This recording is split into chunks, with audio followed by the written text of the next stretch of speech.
how every single time Trump appears on a national, stage, or anytime he talks, anytime Trump talks, basically, all of you are watching him wishing you were on stage to shit talk him back. Because I'm reasonably sure you don't have to be a debate god. I think the average person watching right now, if on stage next to Trump, could fucking humiliate him with some questions. He's incredibly thin-skinned. He's incredibly fragile. I think you like easily, you wouldn't even have to debate him. You just have to ask a couple of questions, because he denies reality. You could just be like, "Hey, you do know that your turnout for your inauguration rally wasn't the biggest in history, right?" And just ask that 4 times, and he would walk away. Like, he would get really, really mad and walk away. So it's been frustrating for me that Trump has only ever had softball interviews his entire presidency. He's a giant pussy. He's to my recollection, he's never done an interview with a opposition figure. Has he? Does anyone remember? Has he ever done any interview with anyone from CNN, MSNBC, any of that? Don Lemon, maybe? Barbara Walters? Okay, yeah. David Murr. I don't remember the Murr stuff. Stephanopoulos.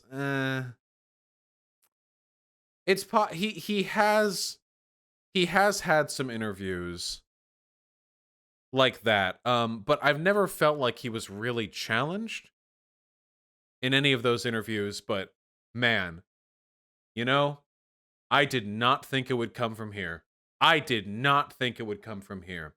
The last time I saw Wallace really get attention, the last time I really paid attention to Wallace was the interview that he did with Jon Stewart. Does anyone remember that? Wallace has his Fox News program. Jon Stewart went on before he left The Daily Show, and they talked about how Fox News is a relentless propaganda outlet, and it was an interesting interview. God, I miss Jon Stewart. This interview with Trump felt like an opposition interview, but because it came from a Fox News host, Trump couldn't call it out like he would otherwise. It is so fucking good, and we're just gonna watch this shit. Buckle the fuck up, okay? And hello again from Fox News in Washington. Today from the White House, we're on the president's patio just outside the Oval Office. President Trump, you've agreed to answer all manner of questions, no subject off limits. Thank you, and welcome back to Fox News Sunday. Thank you very much. Let's start with the surge of the coronavirus across the country in recent months. You still talk about it as, quote, burning embers. But I want to put up a chart that shows where we are with the illness over the last 4 months. As you can see, we hit a peak here in April. 36,000 cases. It's cases a day. Yeah, cases. Then it went down, and now since June, it has gone up, more than doubled. One day this week, 75,000 new cases, more than double. Chris, that's because we have great testing, because we have the best testing in the world. I love the thought of Wallace using the Office printer. He pulls up Google Word, and he's like, here's a chart I got on Google. And he's printing it, and while he's tapping his foot, waiting for it to print, he's like, I'm going to show this to the president.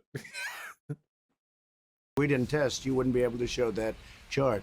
If we tested half as much, those numbers would be down. But this isn't burning embers, sir. This is a forest fire. But I say flames. We'll put out the flames, and we'll put out, in some cases, just burning embers. We also have burning embers. We have embers, and we do have flames. Florida became more flame-like, but it's going to be under control.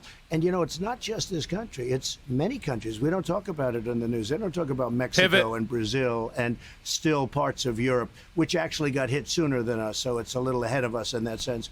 But you take a look. Why don't they talk about Mexico, which is not helping us? And all I can say is, thank God I built most of the wall, because if I didn't have the wall up, we would have a much bigger problem with Mexico. But sir, we have this. All he has is pulling back to his fucking electoral talking points. First of all, there's no fucking wall. Second of all, what What?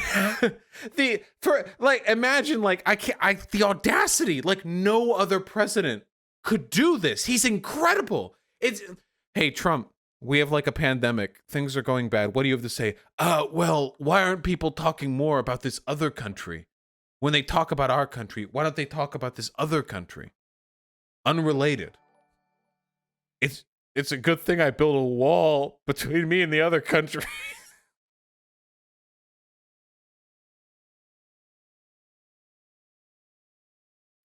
We already closed our border. Mexico isn't letting we don't. Seventh highest mortality rate in the world. Our mortality rate is higher than Brazil. It's high. Imagine being higher mortality rate than fucking Brazil. By the way, all the countries that are doing poorly, like these big countries, Russia, led by an authoritarian, Brazil, led by an authoritarian, America, led by an authoritarian. You know why? Because these regimes rely on denying reality. It would be a show of weakness to them to acknowledge that there's a serious problem they need to buckle down. India too, yeah. It's a show of weakness to them. This is why people say fascism is a death cult. Fascism is self-defeating. Because these motherfuckers, it's not that it's just that they're incompetent. It's that their ideology, yeah, the UK as well, their ideology literally prohibits them from being able to respond appropriately to threats. Its irrationality is and always will be its death. Higher than Russia, and the European Union has us on a travel ban. Yeah, I think what we'll do, well, we have them on a travel ban too, Chris. I closed them off. If you remember, I was the one that did the European Union very early. But when you talk about mortality rates, I think it's the opposite. I think we have one of the lowest mortality rates in the world. They think it's, Wallace, have you considered what if actually ours is lower? Aren't the worst hit countries the countries who use fewer authoritarian measures to control it? Libraven, I know you're accustomed to making bad takes in chat, so just so you know, when I say fascists in power are incapable of responding to pandemics, I'm not saying that strong measures by the government are what allow pandemics to worsen. Fascists are usually unwilling to take those strong measures because that would be an admission of defeat on their part, that they and their political agenda is being made subservient to an act of God. A fascist could never abide such a thing because it would to dedicate federal resources to managing the pandemic is an act of humility. You guys recognize that, right? We need to stay quiet. We need to be calm. We need to wear masks. We need to dedicate our resources. Things are going to be different for a while. We need to do this. We just have to do this. It's incompatible with the rhetoric of strength and national celebration, which is common to fascist governments. Authoritarianism could well deal effectively with the pandemic. Look at China. Look at China. Well, other Southeast Asian countries, in some cases. You know, in Vietnam and South Korea, they're we still right now don't have any we don't have any payments going out to people. Rent is coming up in just a few days. A lot of people are still unemployed. A lot of people are going to be foreclosed on. But you know, in South Korea and Vietnam, the government delivers you groceries. You get rations. Seen pictures of it. Looks pretty good too. It's not crap stuff. It's not spam cans. So everyone gets to live. I've got problems with South Korea and Vietnam, but holy shit, did they do a better job with this than we did. Yeah, Vietnam has 0 deaths from COVID. Can you imagine? We're going to take a look. We had 900 deaths on a single day. We will take a look. This week. Ready? You can check it out. Could you please get me the mortality rate? Yeah. Kaylee's right here.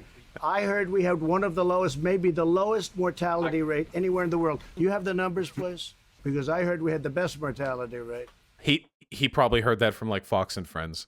The case rate of similarly situated countries, as Dr. Burks points out. Oh, no. And this is Number one low mortality rate. I hope you What? show the scenario because it shows what fake news is all about. Okay, I don't think I'm fake news, but we'll put Well, there you were. we'll put our stats. He on. didn't read it. Guaranteed he didn't read it. He just saw the piece of paper and then he just was like, number one, Vietnam has 0 deaths from COVID. He literally just he read number one and he thought like the best. Number one COVID mortality rate. Oh, we did we got the best. We got the lowest. He didn't read that. He didn't read that piece of paper. He's embarrassed. This is the face of embarrassment. Said we had the worst mortality rate in the world, and we have the best. All right, it's a little complicated, but bear with us. We went with This is an editorialized Fox News interview, so. numbers from Johns Hopkins University, which charted the mortality rate for 20 countries hit by the virus. The U.S. ranked 7th, better than the Imagine being a Brit bonger. Holy shit. 15.4%.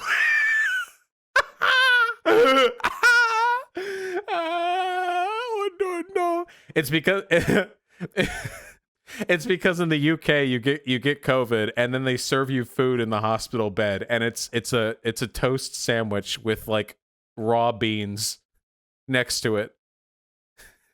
And they're like, it's not much to live for anyway. Seriously though, it is a tragedy. I'm really sorry for you guys over there. the United Kingdom, but worse than Brazil and Russia. The White House went with this chart from the European CDC, which shows Italy and Spain doing worse, but countries like Brazil and South Korea doing better. Yeah, okay, so in the chart Trump was given, he just looked at it and he was like, oh, we're number one. Like, he just lied. He just looked at it and he just looked. I wish, you know what I wish? I wish the attendant had handed him a blank sheet of paper so we could have gotten the same outcome. Other countries doing better, like Russia, aren't included in the White House chart. California, locking down again. Florida, deadliest day of the entire pandemic. Hospitals at capacity in a number of places around the country. Shortages of testing, shortages of personal protective equipment for nurses and doctors.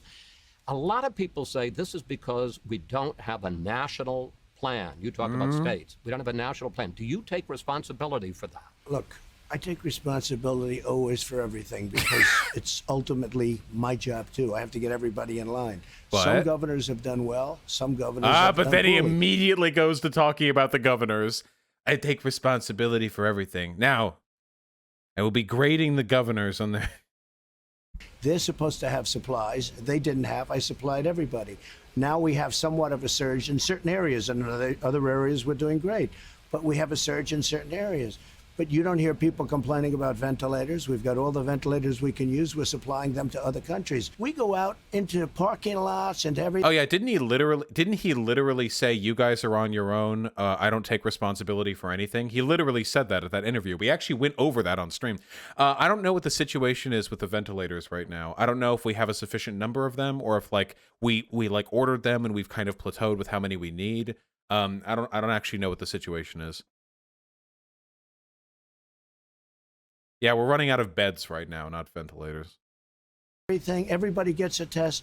We find if we did half the testing, with all of that being said, I'm glad we did it. This is the right way to do it. I'm glad we did what we're doing, but we have more tests by far than any country in the world. But sir, Oh, testing is fucked, by the way. There are some workplaces that won't allow you to come back to work until after you've been tested to certify you don't have COVID-19. But right now, the CDC has been so defunded and testing has been rolled back so much that there are people who aren't getting their test results back for 2 to 3 weeks, meaning they're being kept unemployed. And by that point, like, if they were sick, if they were sick with it, they would have already developed the symptoms at 2 to 3 weeks.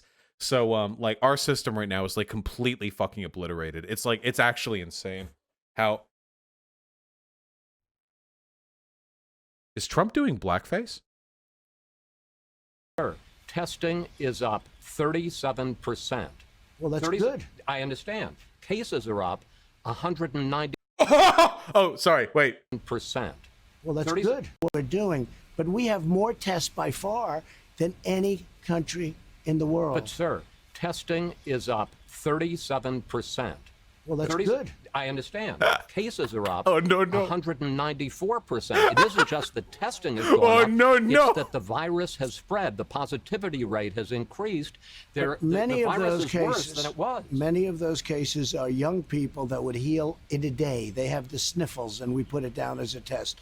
Many of them. Don't forget. I guess it's notice how quickly he'll pivot there. He'll pivot from actually we've just increased testing, and then when proved wrong in that, he'll go, well, actually, the people who are getting it, it doesn't matter. They're fine.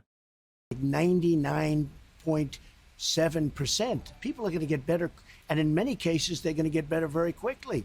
We go out and we look, and right now, at the time of this interview, there has been medical evidence proving that COVID-19, even if it doesn't kill you, can cause long-term respiratory issues that will often, and can actually shorten the lives of the people who have it, like neurological damage as well, like serious damage to your body. There is no, light case of COVID-19. And then on the news, look, if you go back to the news, all of even your wonderful competitors, you'll see cases are up. Well, cases are up. Many of those cases shouldn't even be cases. Cases are up because we have the best testing in the world, and we have the most testing. No country. Did he just suggest that we should, test people? It tests positive, and we're like, oh, well, that doesn't count? We don't count it? Well, I guess that's why he's having hospitals no longer send data to the CDC. Has ever done what we've done in terms of testing. We are the envy of the world, they call, and they say, the most incredible job anybody's done is our job on testing, because we're going to very shortly be up to 50 million tests. You look at other countries, they don't even do tests. They do tests if somebody walks into the hospital, they're sick, they're really sick, they test them then, or they'll test them in a doctor's office. But they don't go around and have massive areas of testing, and we do. And I'm glad we do, but it really skews the numbers. I'm going to... I mean, testing is up 30%. Cases are up 150%. I mean, it feels like the debates I have with conservatives too. It was like the black people being arrested 4 times as much for smoking weed thing. I'm like, black people are 4 times as likely to be arrested for smoking weed, even though they smoke about the same amount. And then the other guy will be like, huh, did you know they actually smoke weed on average 10% more?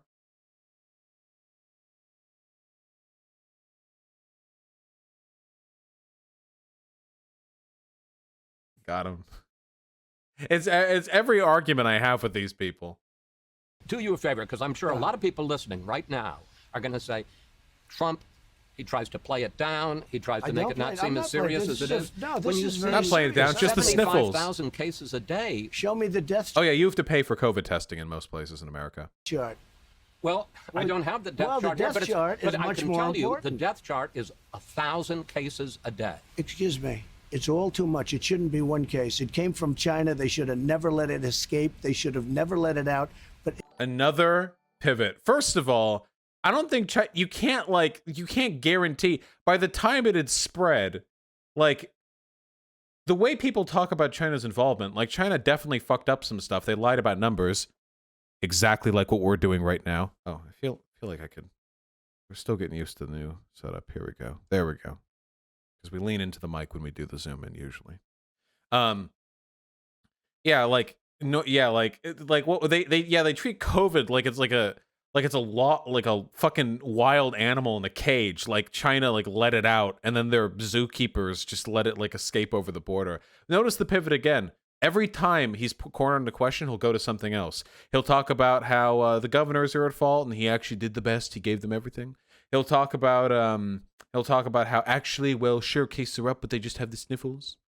And now he's pivoted to China. It's insane. He's unbelievably fragile. I feel like the reason why conservatives on YouTube have gotten worse at arguing is because we're taking pointers from this guy. It is what it is. Take a look at Europe. Take a look at the numbers in Europe. And by the way, they're having surges. Are 6,000 in the whole European Union. They don't test. They don't test like we test. Is it possible that they don't have the virus as badly as we do? No, it's possible that they don't test. He can't even acknowledge it. We find cases, and many of those cases heal automatically. We're finding, in a way, we're creating trouble. Certainly we're creating trouble for the fake news to come along and say, oh, we have more cases. Look, we did something that nobody's ever done. Not only the ventilators, where we're supplying them all over the world. We did a testing program the likes of which nobody's ever done before. It's unbelievable how like every single thing Trump says and does is just raw narcissism. I feel like in any sane world, like Trump should be like homeless because he's so insufferable that like no one can associate with him, not even like a landlord, you know? Like in any like reasonable world. Like I just can't imagine like being around Trump. The only time Trump ever speaks positively of any other people is after they praise Trump. That's it. That's all. It's such an odd, like it's incredible. Like you can just buy friends. Like he was always rich, so yeah, like Goya, yeah. He was always rich, so like people will you know, they'll suck up to him because he's rich, and then he'll be nice to them because he liked the ego boost. It's like his entire like life is like trying to get like the daddy approval, but from the entire planet. The head of the CDC, Dr. Redfield, said this on Tuesday. I do think the fall and the winter of 2020 and 2021 are going to be probably one of the most difficult times that we've I'm sure this guy's cool, but he looks fucking ridiculous. Experienced in American public health. Do you agree with Dr. Redfield? I don't know, and I don't think he knows. I don't think anybody knows with this. This is a very tricky You know, deal. fuck. Everybody thought the summer it would go away and it would come back in the fall. Well, in the summer it came. They used to say the heat was good for it, and it really knocks it out. Nobody remember? said that. And then it might come back in the fall. So they got that. Many people said, nobody said that. So the reason why some people talked about summer maybe being a better time for COVID-19 is because during the summer, kids aren't in school. During the summer, people are outside more, and being outside is a better place to be for COVID-19 spread. Being indoors is the bad place, but that's it. No, like some people have made the claim that like the social conditions around summer might lead people to be in less severe areas, but Trump took that, or maybe just invented that entirely, and took that as like it being 85 degrees instead of 70 degrees would cook the COVID-19 out of your body. Like you can cure it. Like do you think like they take COVID-19 patients and then they take them to the hospital and they just put them under like a McDonald's French fry warming rack or something, and like just burns it out of them? That one wrong. They got a lot wrong. They got a lot wrong. The World Health got a tremendous amount wrong. They basically did whatever China wanted them to, and will save now almost $500 million a year, which is nice. But the World Health got a lot wrong. But this is one of the sharpest criticisms of you. I agree. People say that you talk about the world as you'd like to see it rather than follow the signs. No, Well, let me just ask the question, sir. Why on earth would your administration be involved in a campaign at this point to discredit Dr. Fauci, who is the nation's top infectious disease expert? Point. Because we're not. If one man from my administration doesn't like him because he made a few mistakes. Look, Dr. Fauci said don't wear a mask. Dr. Fauci told me not to ban China. It would be a big mistake. I did it over and above his recommendation. Dr. Fauci then said you saved tens of thousands of lives, more than that. So with the Dr. Fauci thing, I saw some people talking about this on Twitter. So the reality is way more complicated than people want to believe. So everyone knows, and everyone has always known, that wearing a mask will, at least to some extent, decrease the likelihood of COVID-19 spreading. The issue was, initially, there was a shortage of masks, and Dr. Fauci and just doctors in general wanted to make sure that N95 masks got to medical professionals who need it. After all, if you are, if our doctors can't get the masks, they will get sick, and then we don't have doctors, and then we all die. So obvious, the highest priority. It's the same in a plane crash. When a plane is crashing, you know what they say: when the oxygen masks fall, you put them on yourself first, and then you don't put them on the kid first. If you put them on the fucking Timmy over there, put on little dipshit fucking 6-year-old Timmy, sure, he gets oxygen, but now fuck you pass out because you didn't put it on yourself first, and Timmy's too fucking stupid to put the mask on you. So now you die, and Timmy grows up without a father, and Timmy goes to a fucking orphanage, and then Timmy dies. Because they didn't know his allergies. because you kept his allergy list in your wallet. Fucking Timmy. The saviors must first be saved. So anyway, Dr. Fauci initially said, like, wearing masks is ineffective, leave it to the medical professionals. And obviously, now everyone is wearing masks, so it clearly is effective. Some people are interpreting this as Dr. Fauci and also the Surgeon General, who mirrored these claims, as Dr. Fauci lying about the effectiveness of masks. And to be honest, it depends on how you interpret effective. Are masks effective if the general population buying them keeps them out of the hands of doctors and thus leads to greater civilizational pandemic than it would be if only the doctors had them? Well, in that case, general possession of masks is not effective because it comes to the the exclusion of medical professionals having them. But in a more absolutist sense, is an individual's likelihood of catching COVID decreased if they wear a mask? Well, yes. I would be comfortable saying, I think, that Dr. Fauci and the Surgeon General were maybe irresponsible in their messaging, but on the other hand, I don't know if there was any other option. Because I feel like if they had said, like, hey, it is effective, but just leave it for the doctors, Americans don't give a fuck. Americans don't believe in civil responsibility. If you tell the average American that they'll need to make a small personal sacrifice for the betterment of the nation, they will shoot you. That is what they will do. So I don't know. I mean, they could have recommended cloth masks. Yeah, I think they could have. I think there was definitely a way they could have. They definitely could have, like, said it better, you know. Plus, masks are more about keeping you from infecting others than they are about keeping others from infecting you.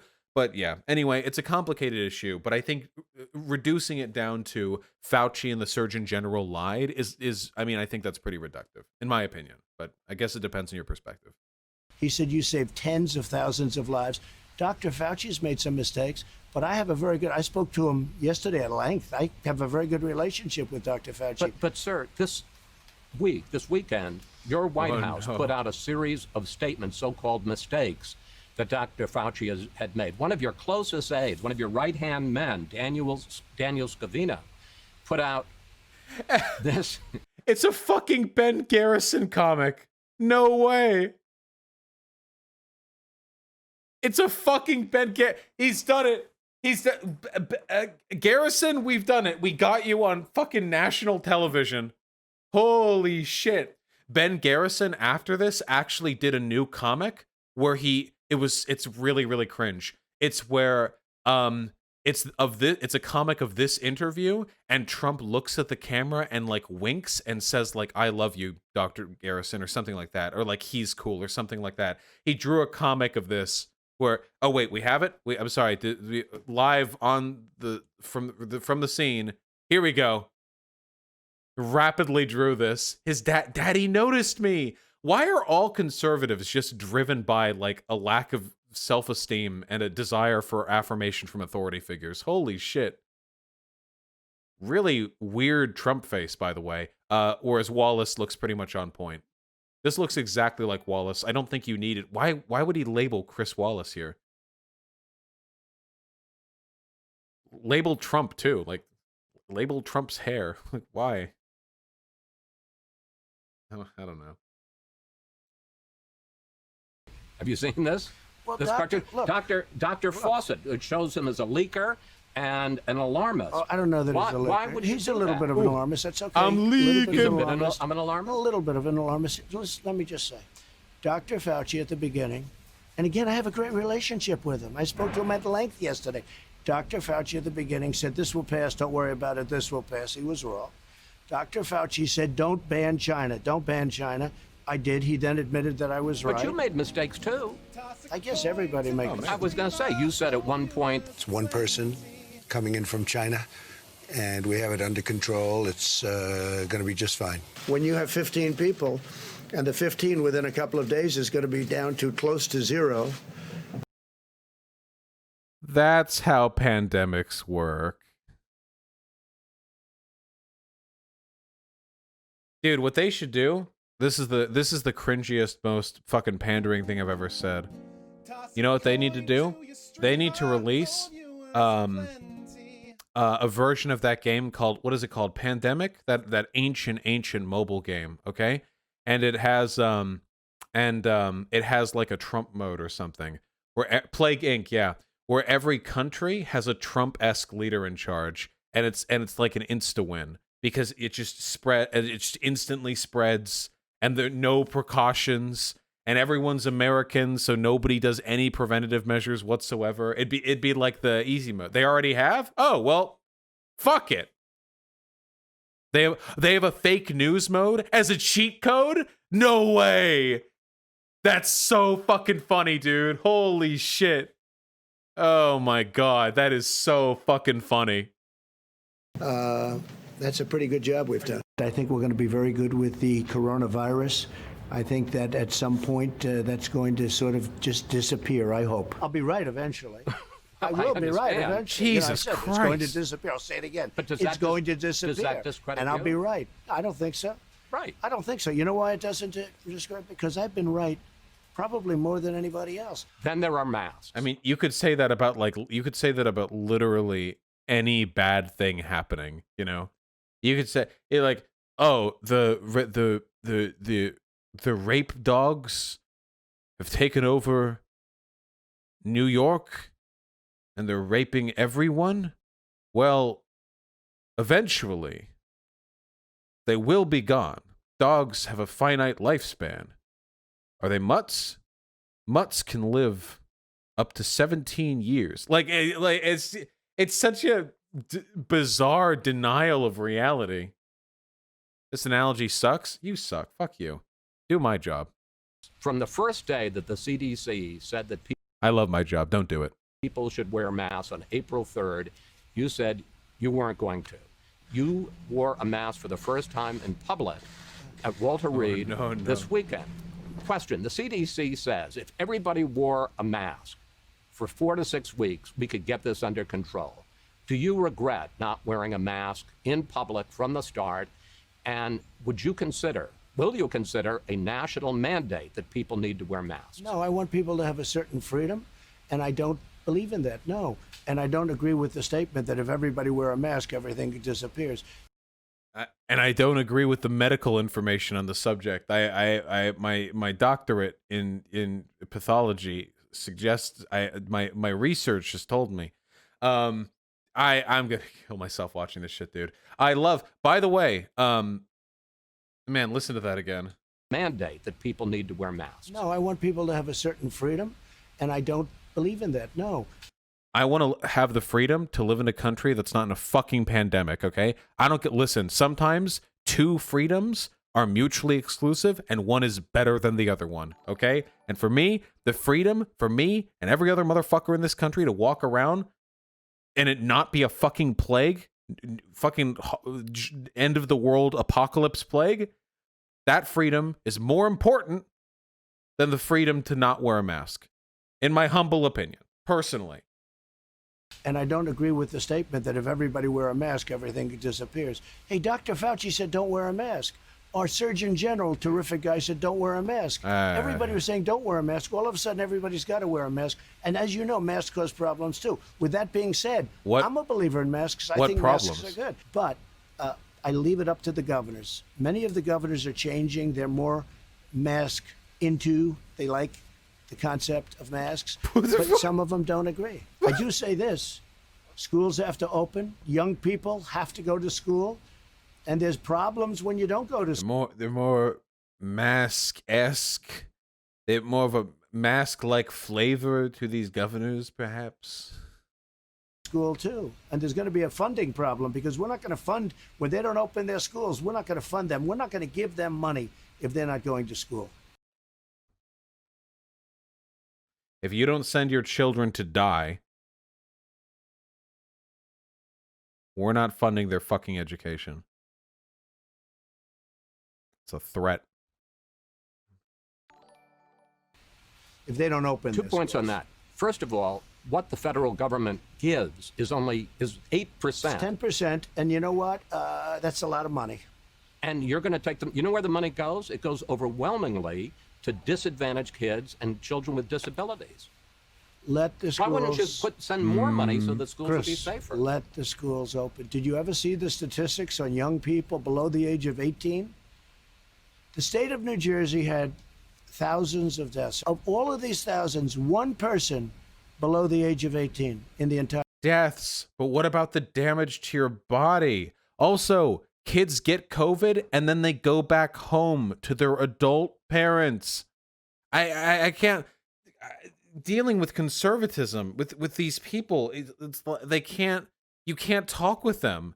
They don't understand the very, very, very basic shit. They're vectors. They bring the kids. They'll come home to their grandpappy. They'll give grandpappy a hug. They'll fucking seal grandpappy in a tomb with the hug. entire state. One person, and that was a person that Timmy! had, I believe you said diabetes. One person below the age of 18 died in the state of New Jersey during all of this. You know, they had a hard time, and they're doing very well now. So that's it. The stimulus bill is running out the end of this month. Yeah. The Republicans say they want liability limits, which the Democrats don't like. You say that you want a payroll tax cut, which even some Republicans are cool to. Well, a lot of Republicans like it, though.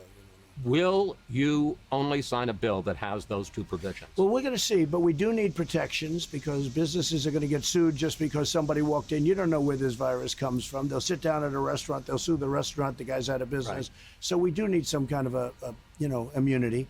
You do need it, just like you need immunity for the police, okay? Whether they like it or not, you need immunity for the police.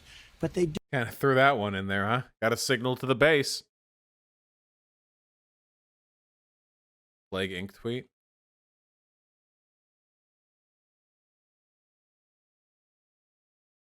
Okay. Do need a form of immunity. You don't know if they caught it, and nobody's ever going to be able to prove it one way or the other. You can't put these, the people out. Look, the Democrats don't want to do that because they're totally captured by the lobby of lawyers. The lawyers' lobby is probably the most powerful in the country. What about the payroll tax cut? I want to see it. I want to see it. And if It's it a isn't great in the thing. bill? I'll have to see. But yeah, I would consider not signing it if we don't have a payroll tax cut. Yes. Hot enough for you here, Mr. President? It's hot. It's about, I had a cut there. well, sort of almost record-breaking You know, stuff. we wanted to do it inside. This was your choice. But I wanted you to sweat a little bit. Well, we both are. There has been a spike in Wait, that's really funny. Trump's like, well, I wanted you to sweat a little bit. Dude, Wallace has all of Wallace's sweat pores have been sealed off by Botox. Trump, on the other hand, is greased right now. Well, sort of almost record-breaking. You know, Wallace prepared for that. Wallace dusted his face in a millimeter of baby powder before coming out here. Look at this face. Trump's like, yeah, I like seeing you sweat, and then we see Wallace. we wanted to do it inside.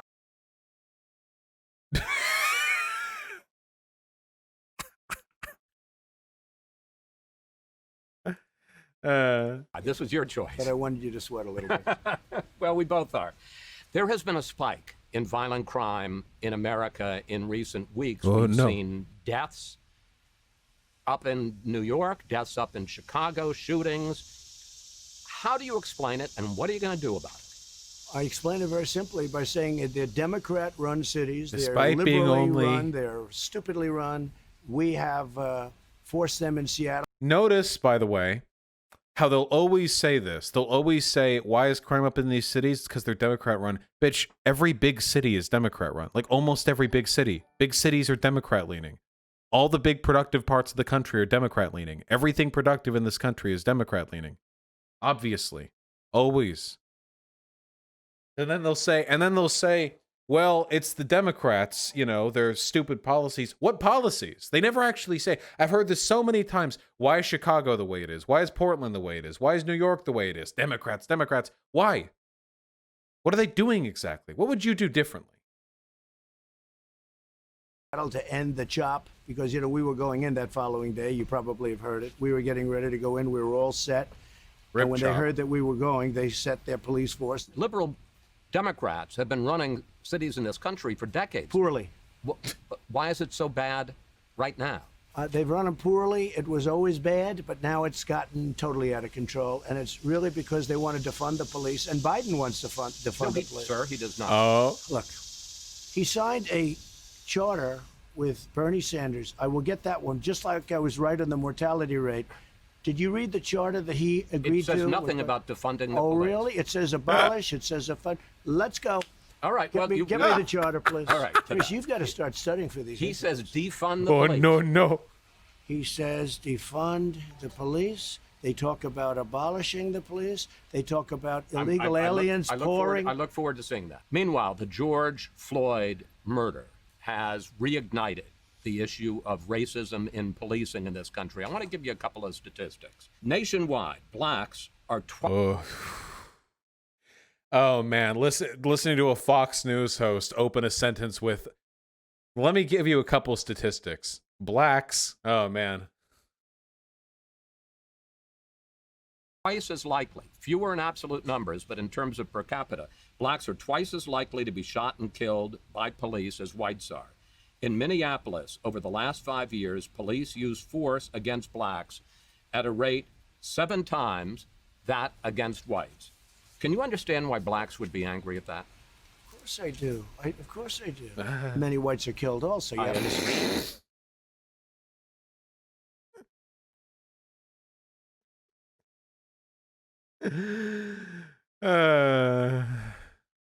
Say that. I mean, many whites are killed. I hate the sound, but this is going on for decades. This is going on for a long time, long before I got here. If you look at what's and his response after he says, "What about the white people?" His response is, "Well, it's not my fault. It's not my fault. It was happening before me. It's not my fault." going on in Portland, those are anarchists, and we've taken a very tough stand. If we didn't take a stand in Portland, we've arrested many of these leaders. Complete If pivot. we didn't take that stand, right now you would have a problem like, they were going to lose Portland. So let's see what this says here.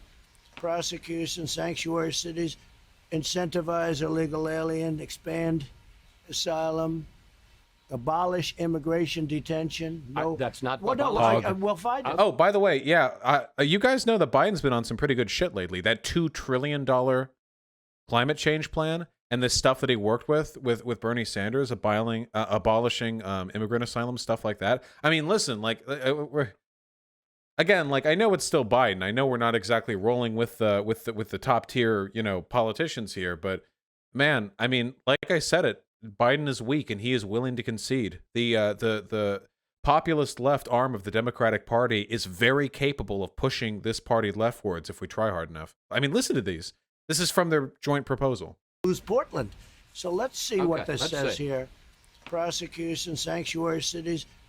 Sanctuary cities are cool. Incentivize illegal alien, expand. I don't think it says incentivize illegal alien. I'd be willing to bet he probably didn't read the whole sentence on that one. Asylum, abolish immigration detention. Yeah, no, that's not. Well, no, we'll find it. Okay. This thing is many pages long. End prosecution of illegal border crossers.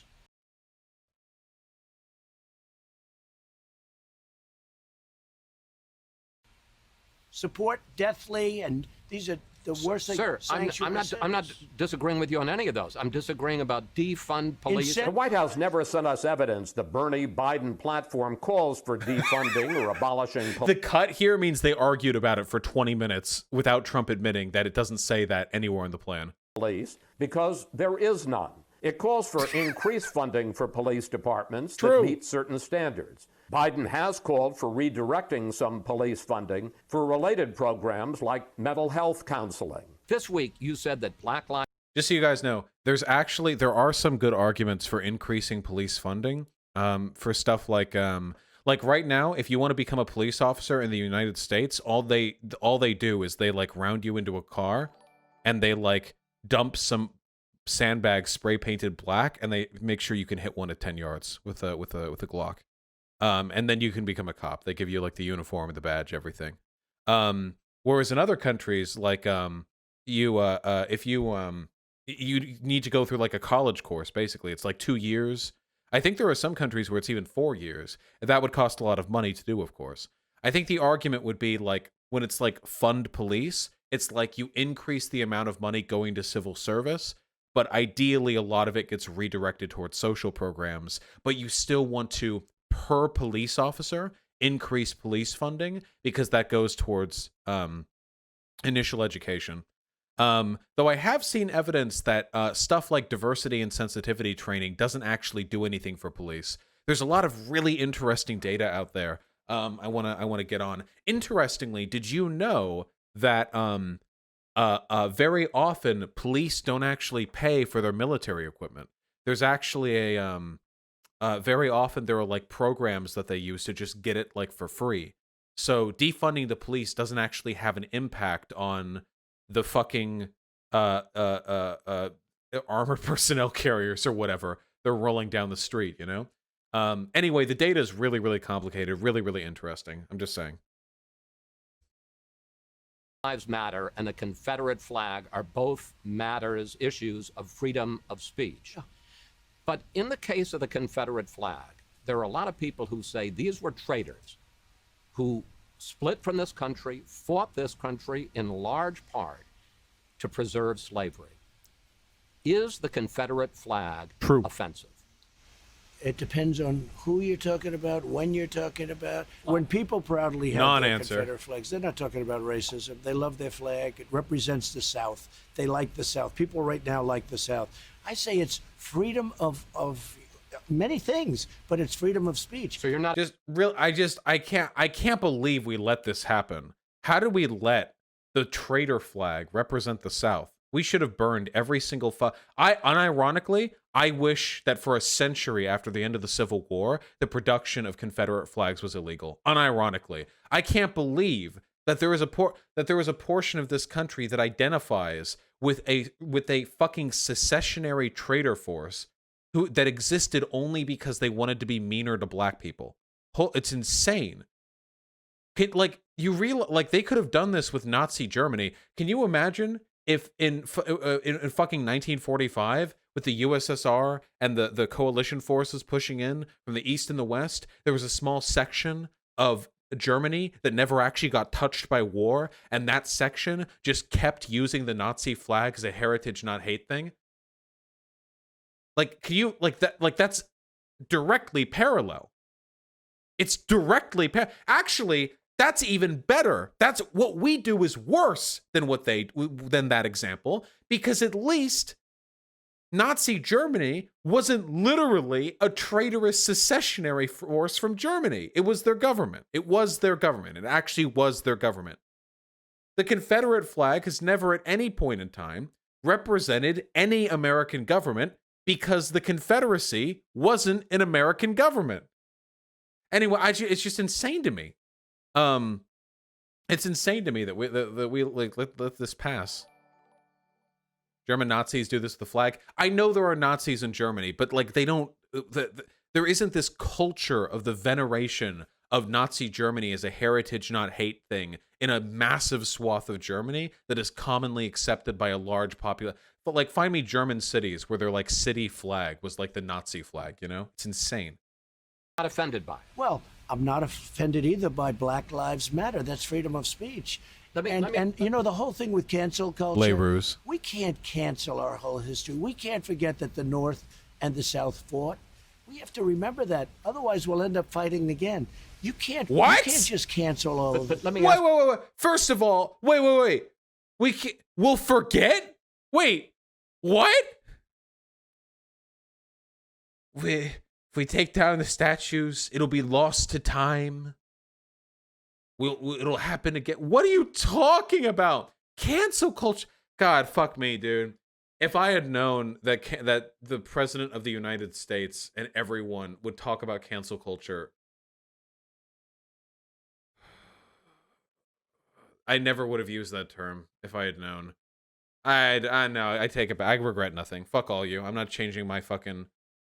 Cancel culture is an in-community thing between members of a community and people of prominence within that community, it is not protesting and rebellion. Ask you this when it gets to be more than just cancel. Well, maybe this is cancel culture.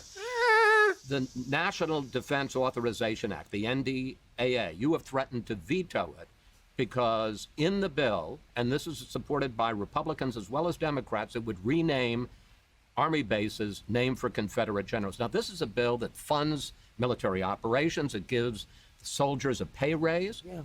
You're going to veto that? Because they'll get their pay raise. Hey, look, don't tell Look me. at that. I will not even fund the military unless we can make sure those military bases are named after slave owners. Holy fuck. I'm not that I'm saying like funding the military is like this glorious quest we should be embarking on, but like the reasoning. It's like, hey, yeah, I'm actually not going to be I will be vetoing this bill to fund the military. Oh, that's great, Trump. What are your reasons for doing that? Well, because the provision of the bill would make it so that slave owners are no longer the names of the military bases. Oh. All right. Me this. I got soldiers the biggest pay raises in the history of our military. I got soldiers brand new equipment, brand new jets, brand new rockets, brand new 2.5 trillion. I did more for the military than any president that's ever had this office. Hey, there's a big difference between giving the military new equipment and giving pay raises to soldiers. That'd be like saying I've done more than anyone else for minimum wage workers. I've given tax breaks to the corporations. I've deregulated franchising. Like there's a big difference between helping out like the soldier and helping out the military. Because I think that Fort Bragg, Fort Robert E. Lee, all of these forts that have been named that way for a long time, decades and decades. But the military says they're for this. Excuse me. I don't care what the military says. I'm supposed to make the decision. Fort Bragg is a big deal. We won 2 world wars. Nobody even knows General Bragg. We won 2 world wars. Go to that community where Fort Bragg is in a great state. I love that state. Go to the community. Say, how do you like the idea of renaming Fort Bragg? And then what are we going to name it? You going to name it after the Reverend Al Sharpton? What? That feels a little mask off. I don't know if the soldiers would care that much. Hey, what if we just named it after a World War II general? What, like, why not a World War II? You said it was used in World War II. Why not a World War II general? We had many World War II generals. You know, wasn't just Patton. We could maybe that. No. What are you going to name it, Chris? I swear to God, he should have just said Tyrone, because that's what he was thinking. He should have just said, well, what else would we have named it? Tyrone? Dishaniqua? What's that one? What did that one bitch say on the one show? Watermeloniqua? Unironically, I stand Fort LaQuisha. Unironically.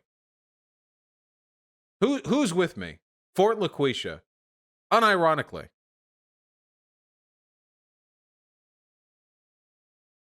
That's good. Good. Tell me what you're going to name it. So there's a whole thing here. We won 2 world wars. 2 world wars, beautiful world wars that were vicious and horrible. And we won them out of Fort Bragg. We won them out of all of these forts that now they want to throw those names away. And no, I'm against that.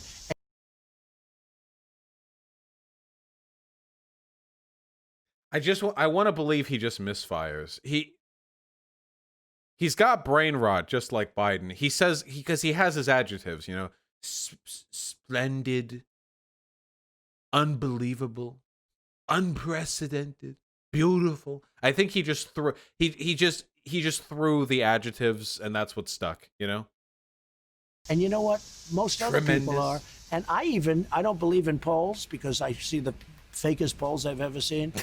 But that poll is a 64% thing, which actually surprised me. What are you talking about? We won world wars out of these military bases. No, I'm not going to go changing them. I'm not going So to you'll change veto them. I might. Yeah, I might. I At might. Rushmore on July 3rd, you said that we face a far left fascism in this country. And then you said this. Our children are taught in school to hate their own country and to believe that the men and women who built it were not heroes, but that were villains. You said our children are taught in school I wish. to hate our country. Where do you see that? I just look at school. I watch. Just I look. read. Look at the stuff. Look at Now the they stuff. want to change. 1492, Columbus discovered America. You know, we grew up, you grew up, we all did. That's what we learned. Now they want to make it the 1619 Project. Where did that come from? What does it represent? I don't even know. So What the fuck are you Wait, do you think in schools they're not being taught about Christopher Columbus sailing the ocean? I'm pretty sure they're still teaching that in schools right now. Slavery. that's what they're saying, but they don't even know. They just want to make a change. Cancel culture. What is 1619 even about? It's about slavery, Mr. Trump. They don't even know. Nobody knows. I hate the term, actually, but I use But it. are they teaching Cancel people culture. to hate Oh, America? I think so. Yeah, I think so. Look at the professors. Look at what's going on in the colleges. If a conservative goes on a college, and look, we have as many as them. Do you think he's thinking about Excuse like Milo Yiannopoulos right now? Look what happens when a conservative goes onto a college campus. Is he thinking of like Milo and like Charlie Kirk or something? Yeah, Caitlin Bennett. Do you think he like watches Caitlin Bennett videos or something? I don't know. There are tons of conservative professors in academia. Have you ever been to an econ or a business department? And even social sciences sometimes have fairly conservative political science teachers. It can be all over the place sometimes. Journalism professors sometimes be fairly conservative. Sociology tends to be pretty reliably left-leaning. But yeah, this narrative is literally one like straight out of YouTube. Me, I think, to the best of my knowledge, we're sitting at the White House, and the Oval Office is right behind me. We have as many as them. But Who's them? What? the liberal, radical left, and I'm not talking all, I think liberal. I could tell you I like a lot of liberal people. I like a lot of liberal governors and What? senators. But Chris, we have a radical left destructive ideology, and it's being taught in our schools. And This is another thing that I mean about forbearance. You notice that Obama and Bill Clinton and every Democrat before them never talk about the right the way the right talks about the left. When people like Trump are in office, they'll like literally like demonize and dehumanize Democrats. But when Democrats are in office, they'll well, we're all Americans, you know. They'll do this like sort of facile civility politics, liberalism. don't act like you're surprised to hear this. There are books written about it. And we can't let that go on. We can't let them change the true meaning of what we're all about. Can't And let that's them what write they're trying books? to do, and I don't want it to happen. Not on my watch. It's No not gonna happen on specifics, my no watch. idea what he's Mr. talking President, about. you'll be happy to know that Fox News has a new poll out today, and you're going to be the very first person to hear about it. In the national horse race, Joe Biden leads you by 8 points, 49% to 41. That's, I think, 3-4 points slimmer than it was a month ago. 3 to 4 and on points the slim- issues, people trust Biden more to handle the coronavirus by 17 points, on race relations by 21 points, and even on the economy, they trust Biden more by 1 point. I understand. We still have more than 100 days to this election. But I've got this new, Mr. Trump, I've got this new poll for you. You'll be the first one to see it. It's great. He's even losing on economy. That's what Trump has always polled on, because the economy did well for the first 3 years of his presidency. at this point, you're losing. First of all, I'm not losing because those are fake polls. They were fake in 2016. Yeah, and now buddy. they're even more fake. The polls were much worse in 2016. That is not true, by the way. I need to clarify this every single time. The polls were not wrong in 2016. The pundits were. The polls had it at about an 80-20 that Hillary would win out over Trump up at the point of the election. And the pundits just ran with it. Like, oh, there's no way Trump would win. No way Trump would win, you know? People will often say, oh, the polling was wrong before. First of all, the polling was fine before. Pollsters are probably pretty good at their job. And second of all, the lead right now that Biden has over Trump is biblical compared to the lead that Hillary had over Trump. It is astonishing. This is a Fox poll, and he's still up 8 points. They interviewed 22% Republican. Well, how do you do 22% Republican? You see what's going on. I have other polls that put me leading, and we have polls where I'm leading. Oh yeah? Other polls.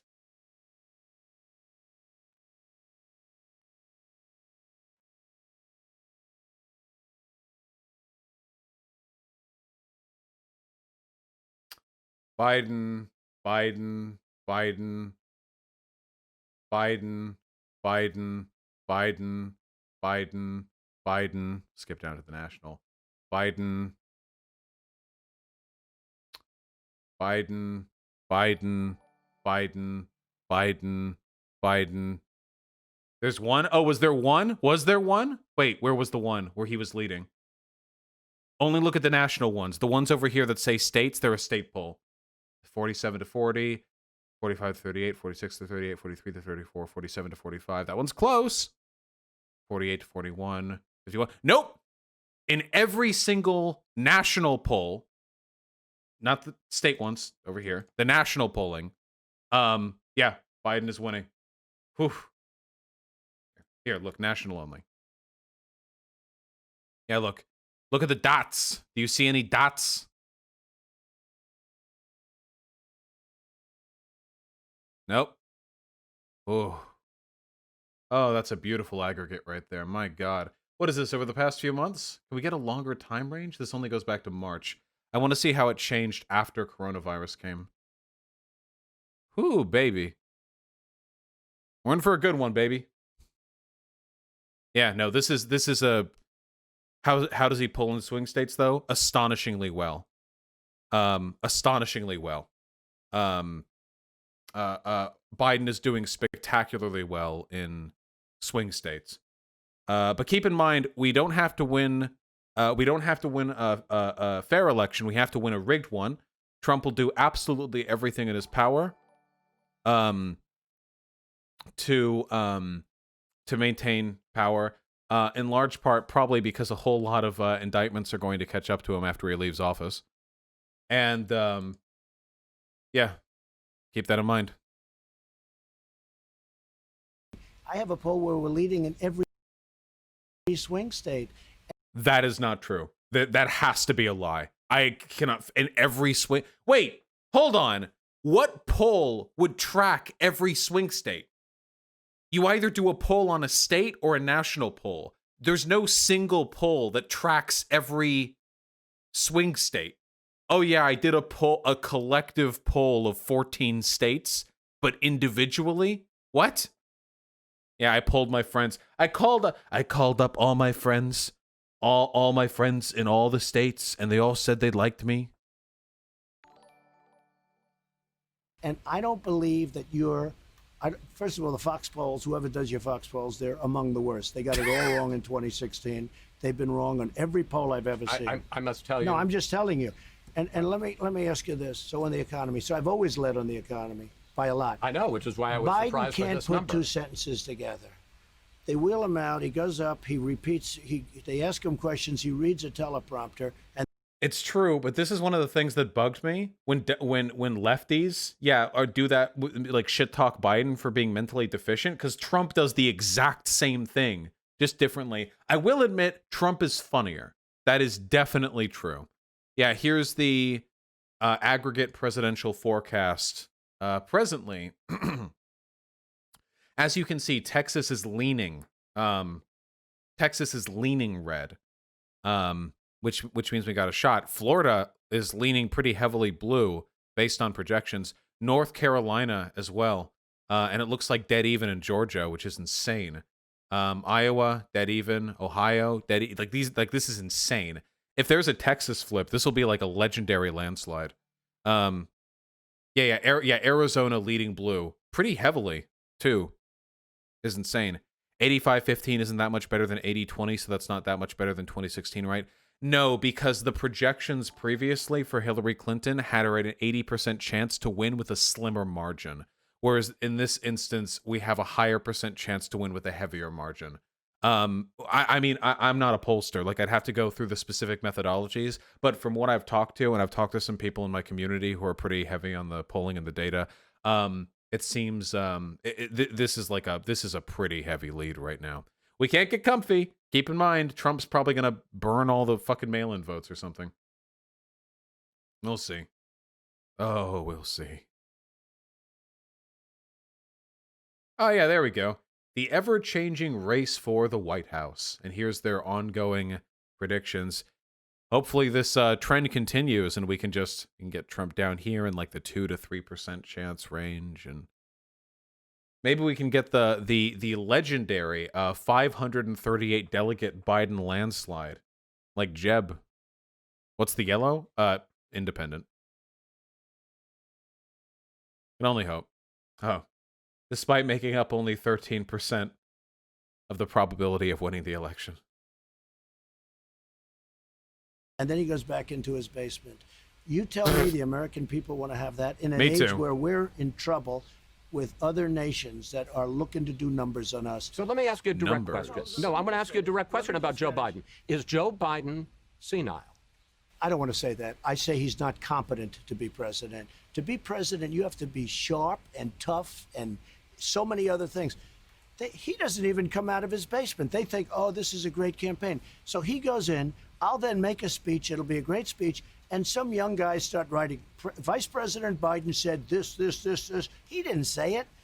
Joe doesn't know he's alive, okay? He doesn't know he's alive. Do the American people want that? Number one. Number two, I built the greatest economy ever built anywhere in the world. Not only in this country, anywhere in the world. Until we got hit with the China virus. We got hit with a virus. The China virus. Dude, I feel like for all that they talk about personal responsibility, it feels like conservatism is just a giant coping mechanism to avoid taking responsibility for shit you've done. America now has the most deaths of any country in the world. And we are now lying about our numbers. Trump has told hospitals to redirect info from the CDC towards private organizations that are kind of under his thumb. We're gonna end up being everything we accuse China of being, but worse. Shouldn't have happened. And we had to close up. We saved millions of lives. Now we've opened it up. Got to go back to school. We're open. We got to do things. We had the best job numbers we've ever had last month. We should have good ones coming up in 2 weeks. Look, I built the greatest economy in history. I'm now doing it again. You see the numbers. The numbers are through the roof. The Democrats are purposely keeping their schools closed, keeping their states closed. I called Michigan. I want to have a big rally in Michigan. Do you know we're not allowed to have a rally in Michigan? Do you know we're not allowed to have a rally in Minnesota? Do you know we're not allowed to have a rally in Nevada? We're not allowed to have rallies in these Democrat-run states. Wait a minute. Some people would say that Some people would say fine.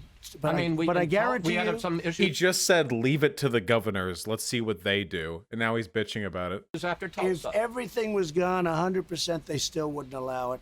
They're not allowing me to do it. So they're not allowing. And now he's saying that the only reason these states have shut down their economies and shut down travel is specifically to prevent Trump from having a rally there. Jesus Christ. Me to have rallies. But I got to tell you, if I may, sir, respectfully, in the Fox poll, they asked people who is more competent, whose mind is sounder. Biden beats you in that. Well, I tell you what, let's take a test. Let's take a test right now. Let's go down. Joe and I will take a test. Let him take the same test that I took. Draw a clock. I took the test too when I heard that you passed it. How did you do it? Well, it's not the hardest test. No, but there's a picture and it says, what's that? And it's an elephant. No. You see, that's all misrepresentation. Well, that's what it was on the web. It's all misrepresentation. Because, yes, the first few questions are easy, but I'll bet you couldn't even answer the last 5 questions. I'll bet you couldn't. They get very... Imagine being the educator who, cobbled together a quick dementia test for online use, and 25 years later the president of the United States has taken it and is daring his political opponent to take it as well. Very hard the last 5 Well, questions. one of them was count back from 100 by 7. And let me tell you, 93. you couldn't answer. All right, what's the question? Many of the questions. I'd get you the test. I'd like to give it, but I guarantee you that Joe Biden could not answer those questions. Okay. And I answered all 35 questions correctly. You talk about how you're winning, campaign's going well. Why did you replace Brad Parscale? Isn't that Because he's a great digital guy. We all like him a lot, but I have somebody that was involved. You know, they're all. Jesus Christ, this guy looks evil. Is this the first time I'm seeing this guy's face? I know, I mean, I've heard his name, but this guy looks. They were all on the 2016 campaign, Right. and we have Corey, and we have all the people, and actually Steve Bannon's been much better not being involved. He says the greatest president ever. I mean, he's saying things that I said, let's keep Steve out there. He's doing a good job. But they're all involved. If Joe Biden got in, first of all, he won't call the shots. The people, the radical left people that surround him. That's will what I'm call. saying, baby. Religion will be gone. Okay, life. You Religion will could be forget about gone. that. The whole question of life. Supreme when you say Court. life- The whole question of life.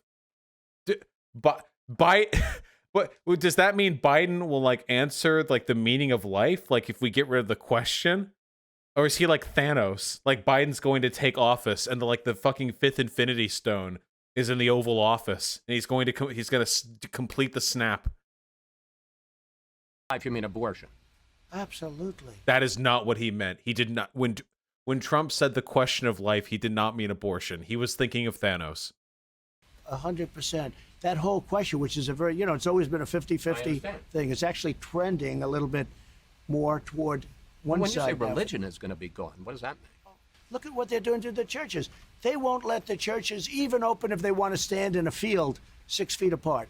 We've had churches that wanted to stand in fields 6 feet apart. There has never been an administration that's done so much as I have, from tax cuts He to completely moved regulation off that cuts, point. to rebuilding the military, to getting choice for the vets. Nobody's done the things I've done. Nobody. In 3.5 years, no other president's been able to do what I've done. You're running in large part on the economy. You built it once. Now we have the coronavirus. You're going to build it again. And in fact, you had great jobs numbers in May. You had solid jobs numbers in June. But I want you to look at some projections. Oh no! The nonpartisan congressional. I want to say, because it's fun laughing at Trump here. Wallace is still a piece of shit, but I massive credit to Wallace for doing this interview. I think there are tiers of being a piece of shit. There are like tiers and thresholds.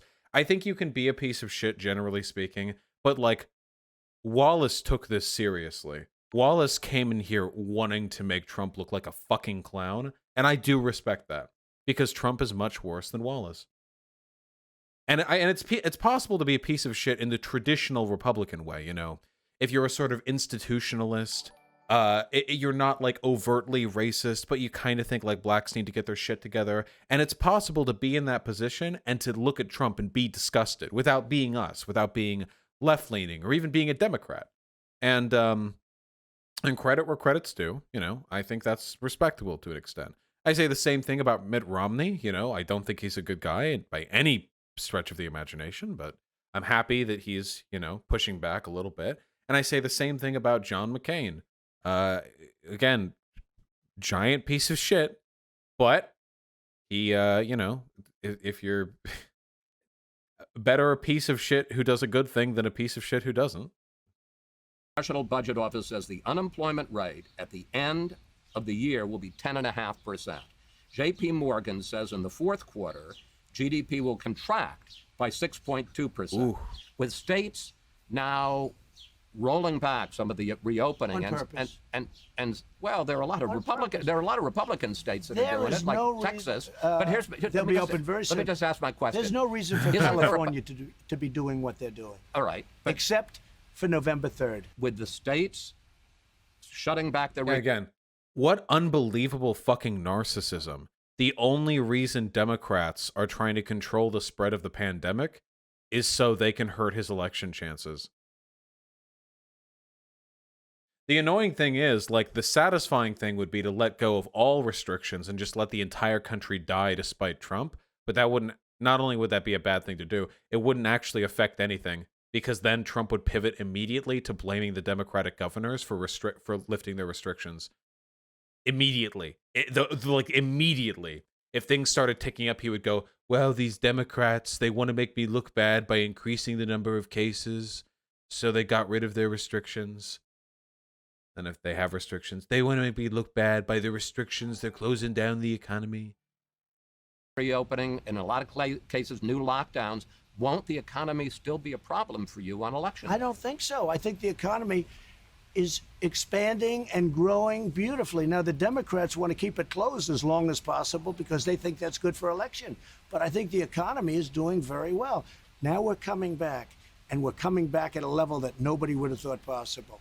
And by the way, take a look at a gauge, whether you like it or not, the stock market.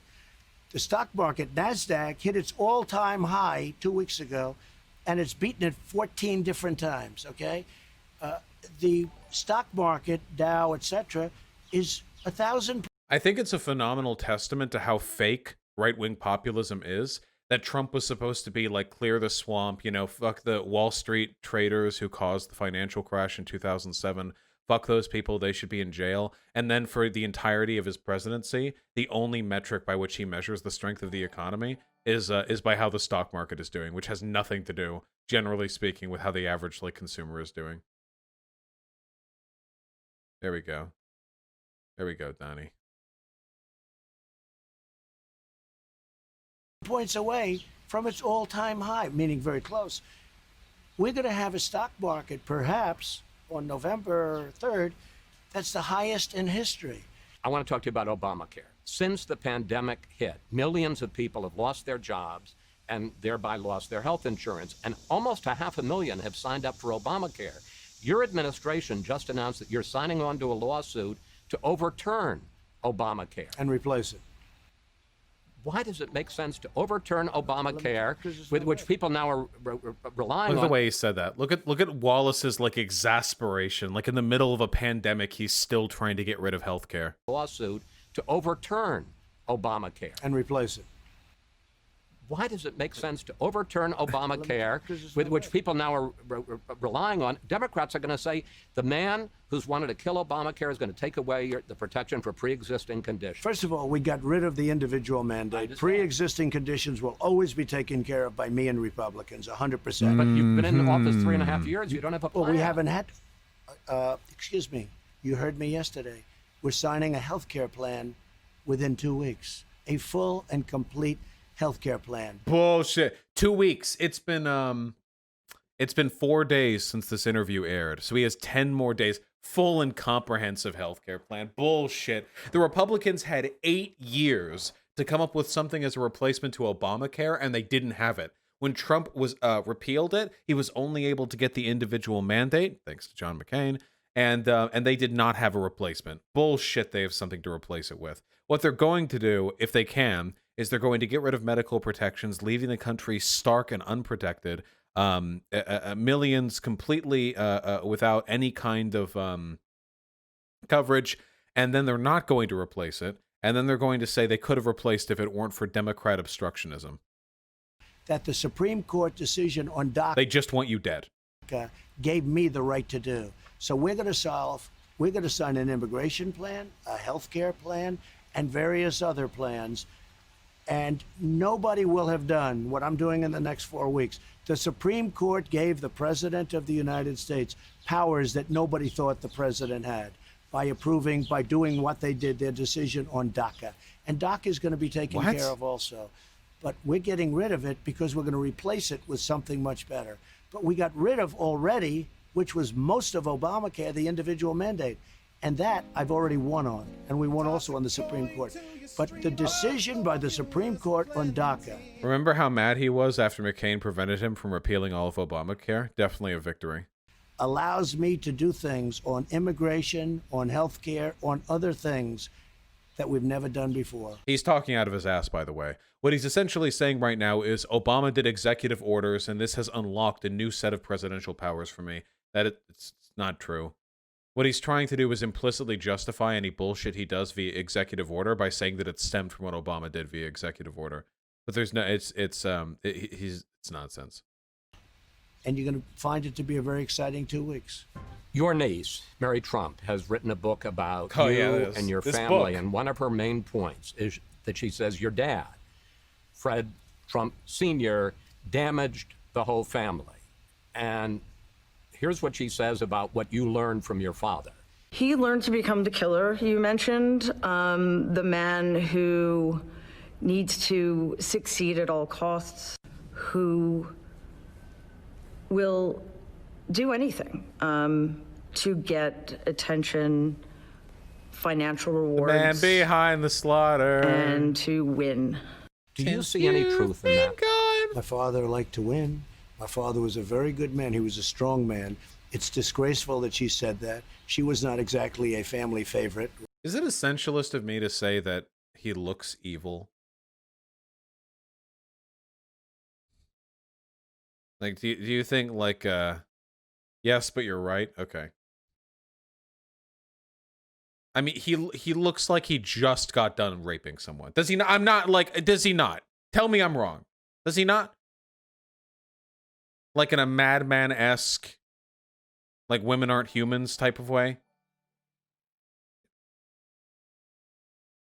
Maybe I just don't trust the 1980s, like, I don't know, the bush, the eyebrow, like, swept hair back kind of look. I don't know. Strong man. It's disgraceful that she said that. She was not exactly a family favorite. We didn't have a lot of respect or like for her. I would have never said that, except she writes a book that's so stupid and so vicious, and it's a lie. My father was a great, wonderful man. Let me just ask you this But question. this is not a person that I spent very much time with, very little time. And now I'm glad. You've developed a pretty thick skin over the years, from decades of attacks in New York tabloids, now from the press here, and your political opponents here in Washington. But even for Donald Trump, does it hurt you at all to be attacked in such personal terms by a member of your own family? It hurts me more about attacking my father, not being kind to my mother. I have a mother who was like a saint. She was incredible. She was an incredible woman. And she was nasty even to my mother. She's a very scarred person. She was not much of a family person. But look, let me just tell you, my father was, I think he was the most solid person I've ever met. And Well, I'm generally pretty, like, on with how Wallace was handling this. I do wish that Wallace would, like, list some of the things, because I've heard, like, the accusations listed in the book, it wasn't that, like, the family's bad. Like, it wasn't exactly like Donald Trump's dad was bad. There was some pretty, you know, specific, yeah, I mean, the tax fraud one, that's a pretty big one. How much did Trump apparently inherit, allegedly? Like, not just the 1 million, not just the business contacts. Like over the course, yeah, like 400, like $500 million, basically. Yeah. And he was a very good person. He was a very, very good person. He was strong, but he was good. For her to say the kind of things, a psychopath, that he was a psychopath, anybody that knew Fred Trump would call him a psychopath. And you know what? If he was, I would tell you. And I would say, you know, Chris, I was with my father and it was impossible. My father he was tough. He was tough on me. He was tough on all of the kids, but tough in a solid sense, in a really good sense. For her to say, I think the word she used was psychopath. What a disgrace. She ought to be ashamed of herself. That book is a lie. He sounds so triggered. It's probably just some, like, American Psycho stuff, right? Like, the whole Trump family is insanely wealthy, and they probably think that women are, like, putty made to be fucked or something. And they have an insane amount of wealth, and they just sort of wander around going from business meeting to business meeting, somehow becoming wealthier over time. And every once in a while, there's a chainsaw murder, you know? The actual tragedy is that at least, I'm actually forgetting the name of the protagonist in American Psycho, the Christian Bale's character, Patrick Bateman. Thank you. Sorry, my memory. Yeah, Patrick Bateman at least had like a actual personality that was just one that he had, like, sort of plastic carbon copied off of what he thought, like, business culture was sort of meant to impress upon him. But Trump actually isn't really that liked by most New York elites, presumably because of his demeanor. So, like, he even fails in that comparison. I bet Trump's father was probably a lot better at schmoozing with the other sociopaths. But Trump was able to become president, so... yeah.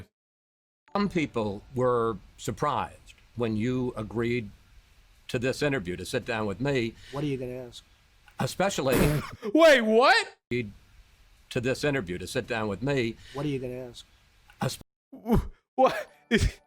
Okay. Ooh, that's a defensive reaction. Especially because of some of the mean tweets that you've said about me. Mike Wallace wannabe, nasty and obnoxious. I will tell you, after that one, my son Peter, who you've met, called and he said, nasty, no. Obnoxious, maybe. But here's the question. One of your beefs seems to be that I put Democrats on the show and I ask them questions. And I guess the question I have is, don't you understand it's my job to put Democrats on as well as Republicans and to ask them probing questions just like I ask Republicans? I'm not a big fan of Fox, I'll be honest with you. They've changed a lot since Roger Ailes. And I watch people like Swalwell, who I don't... Isn't Fox and Friends like his preferred program? Like, right? Not anymore? Oh, it's OAN now. He needs it to be like a constant Trump rally now. Don't even know. He goes on the show. He got less than 1%. All of a sudden, he's on being interviewed for endless. Yeah, but I interviewed Nancy. Wait, I interviewed Nancy.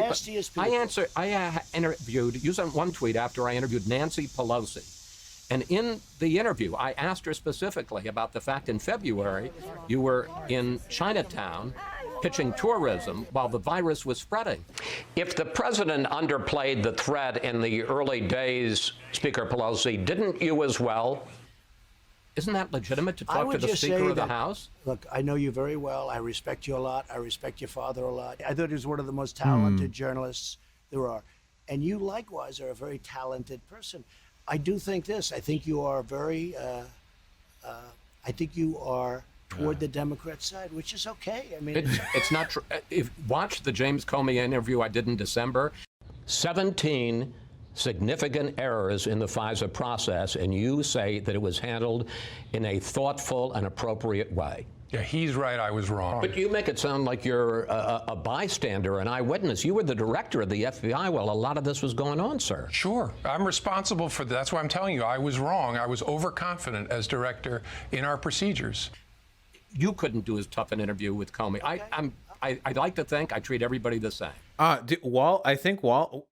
can't tell if this is Wallace trying to bid for Trump's approval and he's actually offended that Trump would deny his impartiality, or if this is Wallace trying to play defense to an audience that he knows will be favorable to Trump. I'm not actually sure. It's difficult for me to tell.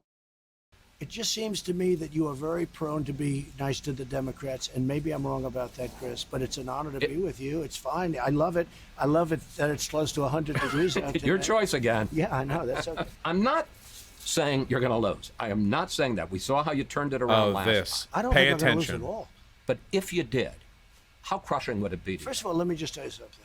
I know everyone wants to know that because they'd love to see me lose finally. I am not saying that at all. You know how many times I've been written off? Do you know how many times I've been written off? I've done some of it myself, My sir. whole I'm not doing it Narcissist this time. speech. Don't do it because... But how crushing would it be? And you know why I won't lose? Because the country, in the end, they're not going to have a man who's shot. He's shot. He's mentally shot. Let him come out of his basement, go around. I'll make 4 or 5 speeches a day. I'll be interviewed by you. I'll be interviewed by the worst killers that hate my guts. To his credit, Trump does have a lot more energy than Biden. That might come up in their debates quite a bit. Hate my guts. There's nothing they can ask me that I won't give them a proper answer to. Some people will like it. Some people won't like it. I agree with that. But look, answer the let questions. Biden sit through an interview like this. He'll be on the ground crying for mommy. He'll say, mommy, please take me home. Well, we've asked him for an interview, sir. He can't do an interview. He's incompetent. There's a number you don't mention. It's called the enthusiasm number. Is that the a number? enthusiasm for Trump is through the roof. I have mentioned it. Even higher than last time. The enthusiasm for Biden is non-existent. Everyone knows he's But the enthusiasm against you is high. Okay. True. Gotta factor in that the enthusiasm and the hatred number. Gotta factor that one in too, buddy. That's an important factor right there. That's what got you into office. A ton of people hated Hillary Clinton. Gotta factor that in. Oh shit! I just did a white supremacist symbol on accident. Oh god, the propagandizing is hitting all of us. That's his only shot. I mean, that's his only shot. I agree. And those people know I'm doing a good job, but there's something in my personality that they don't like. Because look, nobody's done what I've done. Biden wants to come in and ruin our country. Triple your taxes. He wants to do things. He wants to add regulations that I've all cut. And we still have regulation, a lot of regulation, but I've cut it down to a level that nobody ever thought possible. He will destroy this country, but it won't be him. It will be the radical left. The same type ideology that took over Venezuela, one of the richest countries in the world. They now have no water, they have no food, and they have no medicine. That's going to happen two final questions. If he wins. In general, not talking about November. Do you think Trump is actually a fascist, or do you just think he's an opportunist? I don't think there's a meaningful difference. Fascists aren't really defined by what's going on in their head. They're defined by their behavior. And yeah, Trump is very clearly a fascist, yeah. Yeah, his behavior maps perfectly onto every, like, tendency associated with fascism. We don't have a fascist government because we have very strong civic institutions, thank God.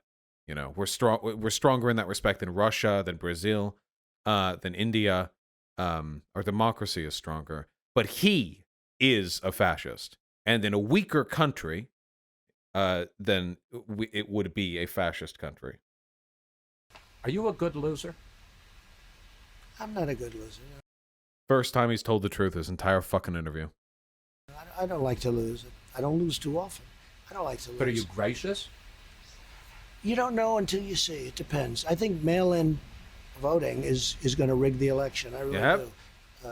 Are you suggesting that you might not accept the results of the election? I have to see. Look, Hillary Clinton asked me the same thing. I asked you the same thing in the debate. There is a tradition in this country. In fact, one of the prides of this country is the peaceful transition of power, and that no matter how hard fought a campaign is, that at the end of the campaign, that the loser concedes to the winner. Not saying that you're necessarily going to be the loser or the winner, but that the loser concedes to the winner and that the country comes together in part for the good of the country. Are you saying you're not prepared now to commit to that principle? What I'm saying is that I will tell you at the time. I'll keep you in suspense. Well, okay? Chris. And you know what? She's the one that never accepted it. I agree. She never accepted her loss, and but she looks like a fool. Can you give a direct answer? You will accept the election? I have to see. Look, I have Jesus to see. No, Christ. I'm not going to just say yes. I'm not going to say no, and I didn't last time either. Whether it's in 2021 or 20. By the way, he is lying. By the way, Hillary Clinton never got over it in the sense that she's a terribly sore loser, but she never tried to initiate a coup or outright denied the results of the election. Yeah, she absolutely conceded the election. She just emotionally never got over it. 2025. How will you regard your years as president of the United States? I think I was very unfairly treated. From before I even won, I was under investigation by a bunch of thieves, crooks. It was an illegal investigation. But what about the Russia, good? Russia, what about the good parts there? No, I want to go this. I want to complain. I have done more than any president in history in the first 3.5 years, and I've done it suffering through investigations where people have been, General Flynn, where people have been so unfairly treated. The Russia hoax, it was all a hoax. The Mueller scam, it was all a scam. It was all false. I made a bad decision on one bad decision, Jeff Sessions, and now I feel good because he lost overwhelmingly in the great state of Alabama. Here's the bottom line. I've been very unfairly treated, and I don't say that as paranoid. Everybody says it. It's going to be interesting to see what happens, but there's tremendous evidence right now as to how unfairly treated I was. President Obama and Biden spied on my campaign. Was there ever any evidence of this, or was this literally just a conspiracy theory from day one with absolutely no backing? The Obamagate shit, it was nothing ever. like what even instigated it? Did he just like make it up out of nowhere, or was there like was there something that like kind of looked like it, but then he just made it up out of nowhere? Okay. The FBI wiretapped his campaign? Yeah, no shit. The FBI wiretaps every presidential campaign. Wait, you think the FBI would let a presidential candidate make their way to the White House without having tabs? That's literally their job. That's not Obama. That's the FBI. That's not Obama.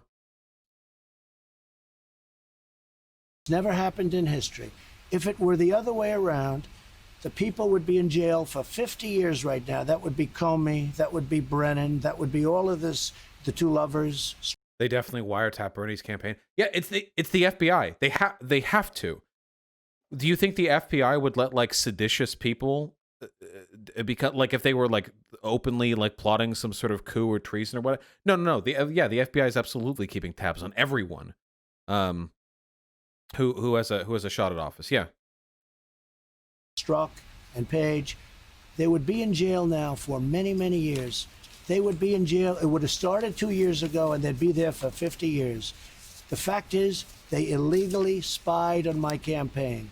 Let's see what happens. Despite that, I did more than any president in history in the first 3.5 years.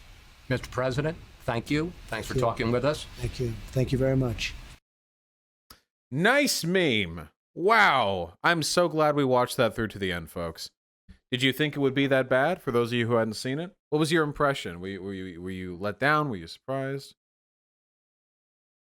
Where have you ended up? Turn off autoplay for God's sake. Yeah, I probably should. Yeah. So what are our lessons from this? Yeah, Trump is fucking insane. He will deny reality when it is directly in front of him, and he will lie. Whenever it is convenient, and he is also not planning to accept the results of the upcoming election. I've said this multiple times, I'll say it again. Trump is planning a coup. The QAnon types are going to believe that Trump's loss is 100% a product of the deep state fucking him over, and he is going to be priming them to sort of stochastically respond with violence and with civil unrest when he loses. I do not think that Trump himself is going to actually attempt a coup, because if he did, he would be escorted out by the military. The Pentagon, from what I have heard, has a plan to deal with him if he does not accept the results of the election. I don't think the military has any particular love for Trump. The military officials in the Pentagon, I don't think so. There's never really been any evidence of like a deep union between these groups. The Pentagon, I think, is more of old guard utilitarian defenders of America, you know? Whereas Trump is a lunatic populist. I don't think your average military general is going to like look at Trump and think like, oh yeah, this is my commander in chief. Like, oh yeah, I will violate my oath to the Constitution. Yeah, the military appreciates competence, reliability, and reality, which are not things that Trump works well with.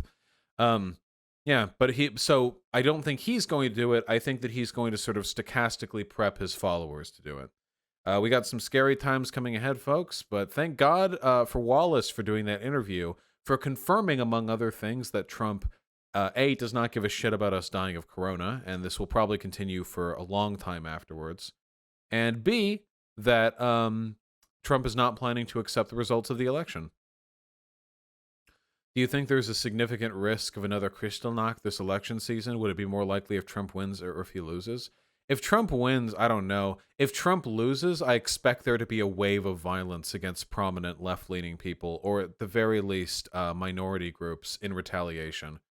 I would be very surprised if that doesn't happen.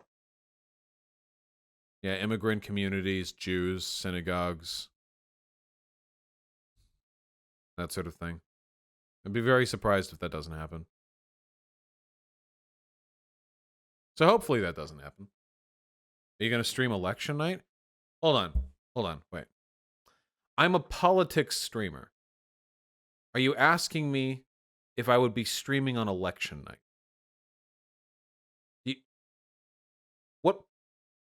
What possible thing could I be doing?